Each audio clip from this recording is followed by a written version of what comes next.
Welcome back, everyone. Thanks so much for tuning in. This week's project is a hybrid resin and Mallee burl sphere. I was commissioned by my father-in-law to make this for him to give to my husband for Christmas. Yes, it's that complicated. The original idea that we had was to incorporate my husband's logo colors into the resin for the sphere. However, I took a couple of creative liberties with this, and with his blessing we moved forward with the new design, as you will see later.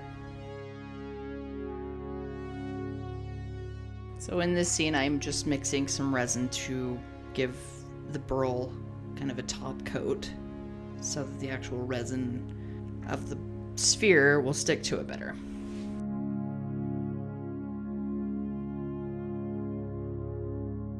And in this scene you can see that there's two burls. It's because I was doing two different projects.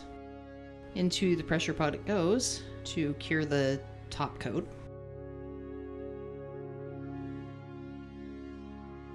In this scene I'm mixing a buttload of resin. That's the technical term for it, as I'm mixing the colors for my husband's logo, and I have a pine cone or two, so I might as well mix up some resin to go with that for a project as yet to be determined.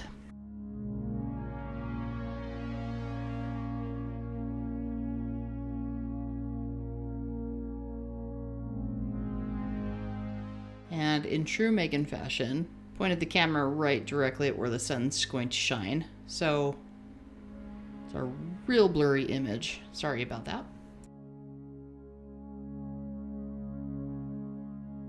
Here I'm just mixing the three different colors. There's kind of a royal blue, black, and a white. And right here I'm putting the colors to make the letters of my husband's logo, which you'll see later. These little trinkets are very handy if you have taken the Harbor Freight air pressure paint tank and made it into a pressure pot. They make twisting the handles on it very simple if you have old lady arthritic fingers like I do. In this scene I'm just making a rudimentary rectangular box out of corrugated plastic to make the mold for the resin for the sphere. And here I'm just putting some hot glue around the edges to make sure it doesn't leak.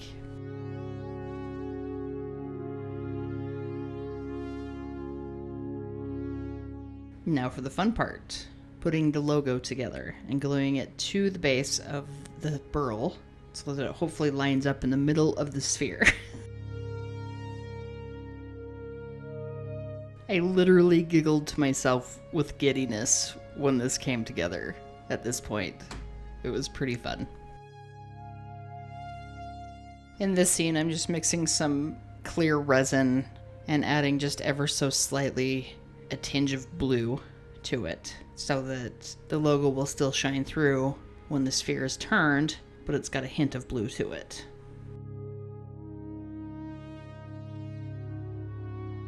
Back in the pressure pot we go.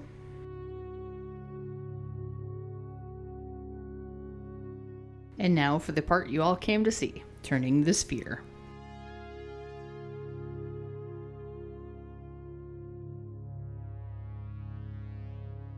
Nothing too out of the ordinary with this part, just turning the cylinder, making it round.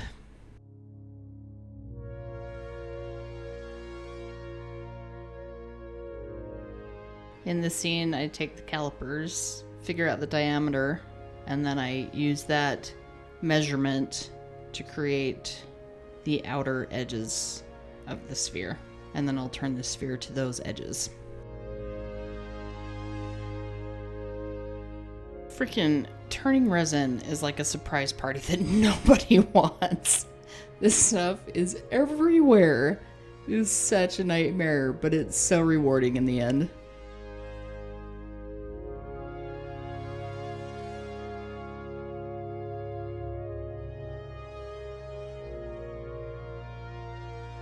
I had to stop the lathe every 10 seconds to clear off the shavings of the resin. I just can't even tell you what a mess this stuff makes. If you turn resin, you know. This is part of the reason I don't want to do a live session anytime soon, is because I don't want people to hear me swear every 5 seconds. Anywho, back to the sphere. I've just about got it somewhat round and to the point where I can turn it, haha, and start shaping the other side. And this is the part where it gets somewhat tricky. And I'm sure if you ask 5 different wood turners how to do this, you'll get 5 different answers. So my best solution is I just kind of turn the ghost image. I'm not really sure if that's the proper term for it, but the ghost image is when you're turning something that's not 100% round. There's a slight area above where you're turning that you can see that it's not 100% round, and that's what you're trying to get rid of. Wow, wordsmith Wendy, that was really articulate, but I don't know how else to explain it.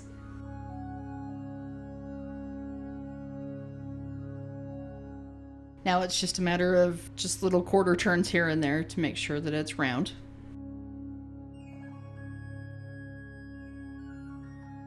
I got a couple new stickers this week.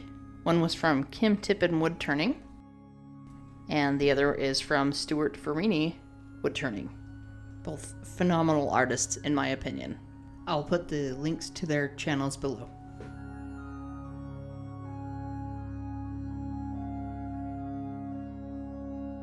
I just about got it round, and then we're on to sanding. Guys, sanding this sphere put the FU in fun. I'm telling you, it was such a nightmare. I learned a very valuable lesson, that I don't think my resin was 100% cured, because every time I would sand this damnable thing, it would get soft, and these little cups that you see in the picture that are holding the sphere would indent the resin. So, after the 3rd time of this stupid resin getting dented, I finally had a thought. If I wet sand it through all the grits, that would maybe cool it down a little bit, and by the grace of all that is holy, it worked.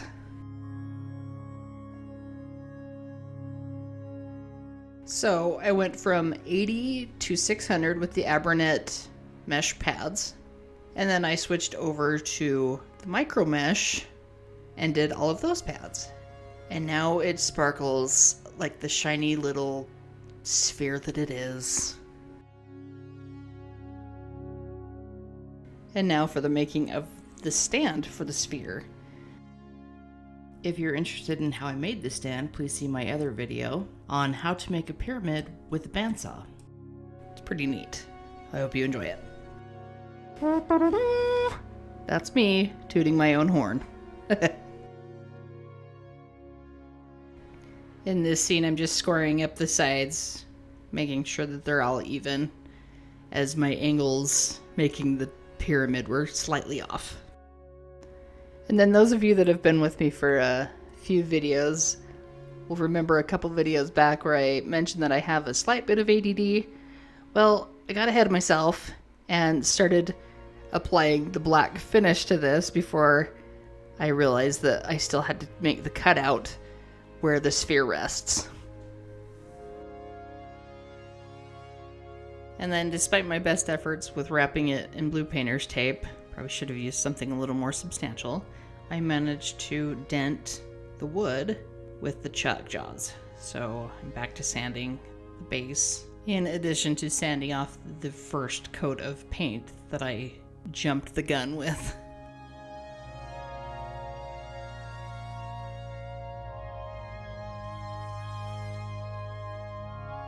And And then I'm just giving it one final polish on the buffing wheel. And there you have it. A sphere with my husband's company logo. Merry Christmas, my love. I sincerely hope you all enjoyed this video. I had a blast making it for you. Special shout out to my subscribers. Thank you so much. If you haven't already, please consider subscribing. Hit that like button for me and comment below. Stay awesome, everyone. Love to all.